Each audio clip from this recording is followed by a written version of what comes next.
This is a community that believes very, very strongly in social justice. You probably won't find a stronger community that believes in social justice, that believes that everybody should be paid fairly. And for an employer to come in that states from the very beginning that they are out and they will pay the lowest wages and they will close the store down if they unionize, this is just not on in this community. That's first of all, just from a moral point of view. Number two, that use has not yet been determined for that piece of land.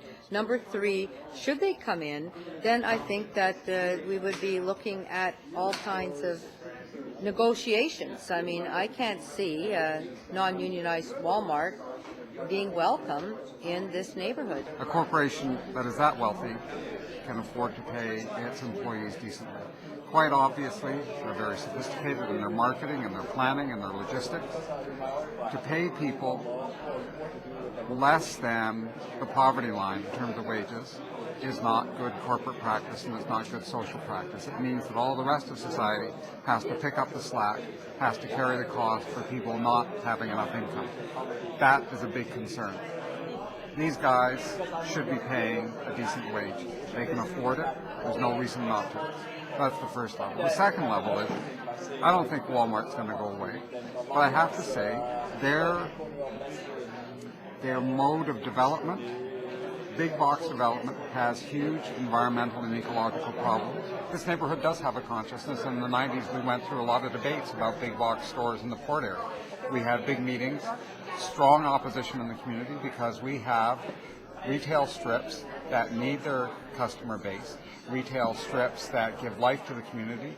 When they're active, when they're strong, they make sure that the main streets are safe. When the streets are abandoned, the streets become unsafe. That's a problem. When you talk about the ecological footprint of this store, setting aside the social impact, the commercial impact, the economic impact on the community around it, the ecological impact is that people have to have cars to shop at Walmart, and it encourages car culture rather than pedestrian culture. It encourages car culture rather than transit culture. That's a real problem. That's one of the good reasons for communities to oppose the construction of new stores. I would say that on the level of their impact on local economies, and we saw that in the film, the hollowing out of downtowns, the decimation of retail strips, they're problematic. I would say in terms of the ecological impact, forcing car culture on a community, they're problematic. In terms of driving down wages, they're problematic.